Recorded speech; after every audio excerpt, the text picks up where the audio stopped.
కరివెనాశ్రమం.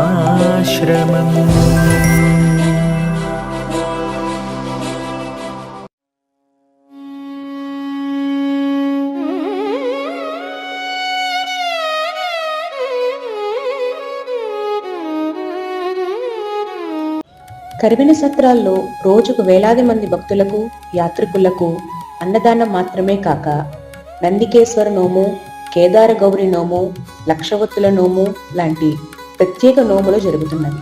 అనుకోకుండా మేము అసలు ఈ నోము అయితే కథ చదువుకుని నక్షత్రాలు వేసుకున్నాం, కానీ కాశీలో చేస్తామని ఇక్కడ కరివెన సత్రం చేస్తామని మేము అసలు అనుకోలేదు. మా అక్కయ్య చెప్పినట్టు ఇక్కడికి వచ్చి రాగానే అక్కంది అనగానే ఇది కొంచెం ధైర్యం చేసాం. మేమేమీ ప్రిపేర్డ్గా రాలేదు. అస్సలు అన్ని ఏర్పాట్లు వారే చేశారు. ఇక్కడ సాక్షాత్ శివుడు ఉన్నాడు. మనం పూజ చేసిన 9 మంది దేవతలు నందికేశ్వర నోములు అందరూ ఇక్కడే ఉన్నారు. సరే, ఇది చాలా సంతోషం. కానీ ఇక్కడ వాళ్ళందరూ తెల్లారగట్ట 3ంటికి లేచి, అసలు సామాన్యమైన విషయం కాదండి. మేమేదో 6:30-7ంటికి వస్తున్నాం, కానీ వాళ్ళు 3ంటికి లేచి స్నానం చేసి చక్కగా ఇంత పెద్ద పెద్ద నైవేద్యాలు చేసి మా కోసం రుచిగా శుచిగా శ్రద్ధగా మాకన్నీ పూజకి ఏర్పాటు చేసి విఘ్నేశ్వరుడి పూజకి కావలసిన నెవిగా పెట్టి, ఇది మటుకు ఈ సేవ నందికేశ్వరునికి మరింతలు అదృష్టం పుణ్యం వాళ్ళకు వస్తుంది. ఇది మటుకు నేను చెప్పగలను. అందరూ చాలా ప్రేమగా చేస్తున్నారు. ఎవరి మొహంలో అసలు విసుగు లేదు. అసలు నాకు అది చాలా విచిత్రం అనిపించింది. 4 రోజులు చేస్తే మేము అలసిపోతున్నాము, వాళ్ళు ఇలా ఇన్ని రోజులు ఇలా చేసుకుంటూ ఉండడం. అందరూ ప్రతి ఒక్కరు ఎంతో బాగా చేశారు. అందరూ వచ్చిన వాళ్ళందరూ శివస్వరూపం అనుకుని ఇదంతా శివార్పణం. కరివెన సత్రానికి చాలా కృతజ్ఞతలు. మేము అన్నదానానికి ఎప్పుడు ఇక్కడ డొనేషన్స్ ఇస్తూ ఉంటాము.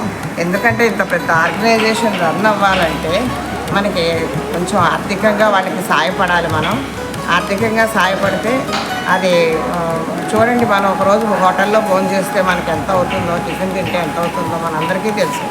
అలానే వాళ్ళు మన ఏమి ధనం ఇమ్మని ఎప్పుడు ఎవ్వరూ ఏమీ అడగరు. కానీ అది మన కర్తవ్యంగా భావించి నిత్యాన్నదానం శాశ్వతంగా నడిపేలాగా ఇప్పటికి 100 సంవత్సరాలు అయిందని మా నాన్నగారు చెప్పారు.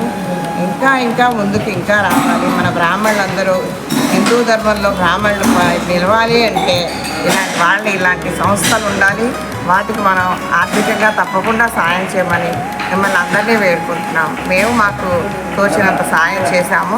మేము అన్నీ ఇక్కడ అందరి పేర్లు ఇక్కడ కట్టాము. చక్కగా పుట్టినరోజులు, వాళ్ళ పోయిన రోజు అన్నీ నిత్యాన్నదానం చేస్తారు. శాశ్వత నిత్యాన్నదానం కట్టామంటే చాలా బాగుంటుంది. ఇలాంటి సేవల గురించి చాలా మందికి తెలియదు. 16 ఆధ్యాత్మిక ప్రదేశాల్లో ఉన్న కరివెన సత్రాల్లో అనునిత్యం జరుగుతున్న విశేష కార్యక్రమాల గురించి తెలుసుకోవడానికి మీ కరివెన ఛానల్ను సబ్స్క్రైబ్ చేయండి. బెల్ బటన్ ప్రెస్ చేయండి.